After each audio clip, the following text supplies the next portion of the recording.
สวัสดีครับพี่น้องเบิร์ดสุภูสุคนเนาะตอนนี้บอยอดอยู่ที่ถนนพี่น้องรังสิตเนาะอยู่ที่จังหวัดนครนายกเนาะนั่นเองเนาะพี่น้องเนาะซึ่งว่ามื้อนี้บอยอดจะมาสอบถามเนาะความรู้สึกของเพื่อนที่ได้มาเห็นถนนแบบนี้เนาะจะมาถามความรู้สึกของเบาสมหมายเนาะสวัสดีครับเบาสมหมายครับสวัสดีครับสวัสดี FC เบาหยอดเนาะซึ่งว่ามื้อนี้ไหนบอยอยากถามความรู้สึกเบาสมหมายนะที่ได้มาเห็นถนนแบบนี้ความรู้สึกเป็นจังไดแบบนี้ โอ้ตื่นเต้นได้มาเห็นแหละก็ได้ตื่นเต้นมากบ่เคยเห็นถนนงามๆแบบนี้จ้าเถื่อคือเพราะตรงๆเอาอยู่บ้านนี่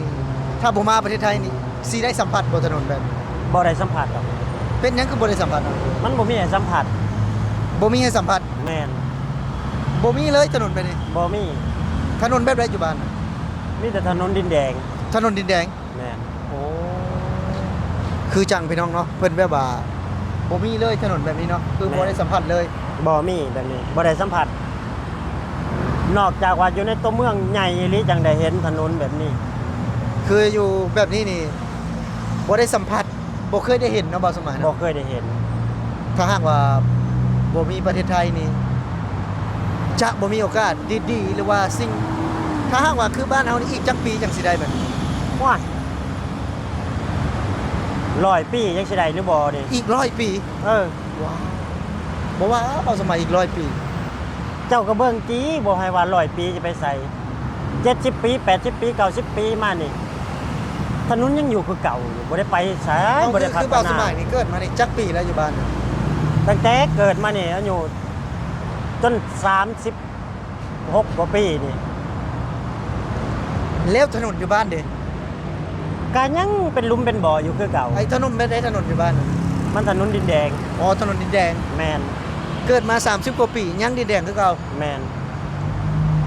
อยู่ในหมู่บ้านนี่บ่ได้ยังบ่ทันได้ลาดยางเนาะ บ่ ก็คือดินแดงแล้วก็บ่ทันได้เทคอนกรีต คอนกรีตอย่าไปเว้าเรื่องถึงคอนกรีตเถอะให้เขามาปรับถนนให้ใหม่นี่ก็ถือว่าซุมื้อนี่มันลุบมันหักมันขาดเบิดแล้ว อ๋อน อกจากที่ว่าตัวใดมันขาดมันลุบมันอันนี้นะคือให้ระดมชาวบ้านนี่ออกแห่งงาน ไปถมบ่อนมันเป็นหลุมเป็นบ่อนะ พี่น้องเนาะถือว่าแบบว่าเพิ่นนี่บ่เคยได้มาสัมผัสเนาะบ่ได้เคยได้มาสัมผัสแบบว่าถนนดีๆแล้วนี่เนาะถนนที่สวยงามคือประเทศไทยนี่เนาะบ่ได้เคยได้สัมผัสเนาะบ่สมัยเนาะ คือบ่มีโอกาสที่ได้สัมผัสแบบถนนดีๆแบบนี้แล้ว แบบว่ามันบ่มีหรือว่าบ่มีปัญญาบ่หรือว่าได้เอาในมุมมอง เอาเว้าง่ายๆซะบ่มีปัญญาสร้างอะ บ่มีปัญญาสร้างเอาเงินไปใส่เบิดเงินเลย ก็บ่รู้ว่าเอาเงินไปไว้ใส่เบิดเนาะ เอา เงินภาษีก็แม่นเก็บเงินอีหยัง กองร้อนก็เก็บ ต้องร้อนก็เก็บ เออ เออ คือถ้าหากว่าคือเฮานี่บ่เก็บเงินเองนี่คือจะบ่ได้เนาะ ถ้าอยากได้ถนนดีๆ เขายังบอกเด้ประชาชนเก็บเงินเองสร้างเอง โอ้แล้วให้ผู้ใหญ่เพิ่นมาตัดริบบิ้น แม่น โอ้มีได้เนาะ แม่น โอ้เฮานี่เสียเงินไปฟรีๆนี่บ่ได้หยัง บ่ได้หยัง โอ้ต้อง เขาเว้าง่ายๆทางเข้าบ้านบ่าวสมหมายนี่บ่าวสมหมายตั้งแต่เกิดมานี่ จนใหญ่เท่าซุมื้อนี่กลับบ้านไปสะพานนั้นเดียวน่ะยังเฮ็ดบ่แล้วจักเทื่อ สะพานหยังน่ะ สะพานข้ามน้ำเส้นน้อยๆหนึง อ๋อเป็นสะพานไม้บ่สะพานปูน ที่แรกเทเสาแล้ว ก็ เทเสาแล้วอันตั้งแต่4 ปีที่แล้ว เออ ตอนนี้ยังเห็นแต่หากเสาอยู่ในเซ่หั่นบ่สร้างจักเทื่อ ถ้าหากว่าอันนี้เงินไผมาเฮ็ดให้ ฮะ เงินไผมาเฮ็ดให้ เงินในหมู่บ้านแบบแต่ละหมู่บ้านคือเฮาเก็บร่วมกันแบบนี้ ออกรวมกัน เพื่อว่าอยากได้ทางถนนดีๆข้ามเซ่ข้ามห้วยแบบนี้นะ แล้วจะ เพราะว่าใส่น้ำกันเบิดทุกหมู่บ้านเด้แต่ละหมู่บ้านใส่น้ำกัน ถือว่าหลายหมู่บ้านก็มารวม แม่นแต่เดี๋ยวนี้บ่มีขัวดีๆข้ามอ่ะเขาเอาใหม่เฮ็ดปุ๊บรถใหญ่เฮานี่ข้ามนี่คันละ50,000หรือ100,000เด้เก็บค่าข้ามนะ ค่าข้ามหยังไง ค่าข้ามเซ่นะ อ๋อค่าข้าม สมมุติบ้านบ่าวสมัยอยู่บ้านนอกแบบนี้ สิเข้าในเมืองนี่ต้องข้ามเซ่นี่ข้ามห้วยนี่100,000หรือ50,000รถใหญ่นี่ โอ้ เก็บค่าแต่ว่าเก็บยามใดก็บ่เห็นสร้างจักเทื่อ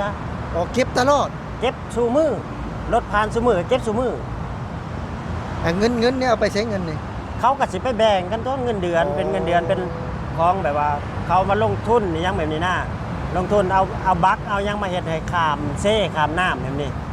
แต่เขาก็เก็บกินเองเขาแล้วเขาบริสร้างเฉพาะสะพานให้เด้ โอ้คือแบบว่าบ่สมัยนี่สงสัยเนาะแบบว่าเก็บไปตลอดเงินเนี่ยเนาะ แมน เก็บไปตลอดแล้วบ่ฮู้พี่น้องเนาะบ่ฮู้ว่าเงินส่วนนั้นส่วนที่เก็บน่ะเอาไปใส่เนาะแล้วบ่ฮู้ แมนรถใหญ่นี่รถใหญ่รถ4ล้อนี่คันละแสน คันละแสน แมนรถมอไซค์คันละหมื่นกีบ อ๋อคันละหมื่นกีบ10,000กีบเนาะ 10,000กีบบาทเฮา 10,000กีบก็ประมาณจักบาทประมาณ13 บาทเนาะพี่น้อง ประมาณนั้นเนาะ ถือว่าเก็บตลอดเลยเนาะ เก็บสู่มือ แต่บ่ฮู้ว่าเอาไปใส่เนาะ เก็บตลอด 24 ชั่วโมงที่เขาผ่านนะผ่านตอนใดเขาก็เก็บตอนนั้น เออ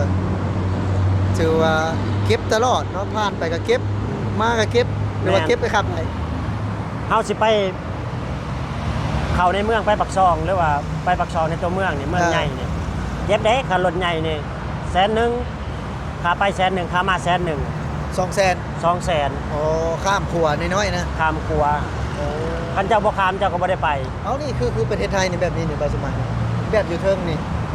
เฮงสิบ่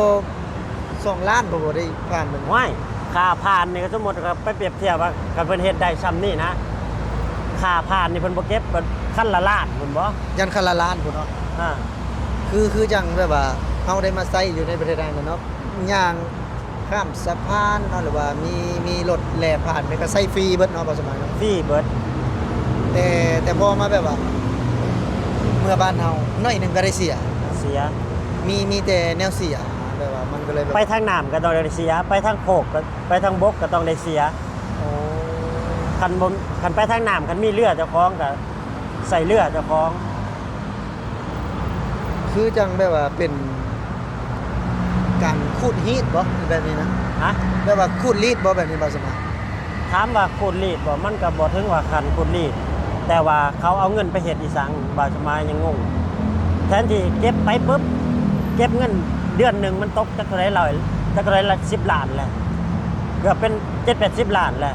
แต่บ่เห็นเนาะ แต่บ่เห็นเสาต้นหนึงยังบาวสมัยมีคลิปยุคคลิปเก่าตอนบาวสมัยเมื่อส่งนอก ก็แบบว่ายังบ่ไปฮอดใส่เนาะ ยังบ่ไปหอดใส ยังคือเก่าอยู่ แม่น อ๋อ คันสมมุติเป็นเปรียบเทียบนะถ้าเป็นประเทศไทยนะเพิ่นเฮ็ดบ่เกิน2 เดือนน่ะปะ เอ่อก ล้าการันตีเลยว่าบ่เกิน2 เดือนสะพานข้ามแม่น้ำนั่นถือว่าเรียบร้อย อ่าเอาพี่น้องสำหรับคลิปนี้เนาะเบายอดก็จะมาพูดคุยกับเบาสมหมายพี่น้องประมาณนี้เนาะถือว่าก็เป็นอีกหนึ่งเรื่องราวนะพี่น้องที่แบบว่าเฮาได้เห็นเฮาได้สัมผัสเนาะก็เลยแบบว่า แม่ มาเล่าให้พี่น้องได้ฟังเนาะนี่คือจากประสบการณ์จริงพี่น้องของเบาสมหมายเนาะก็สำหรับคลิปนี้เนาะถือว่าก็ประมาณนี้สำหรับมื้อนี้เบายอดกับเบาสมหมายสิขอลาพี่และน้องไปก่อนสวัสดีครับ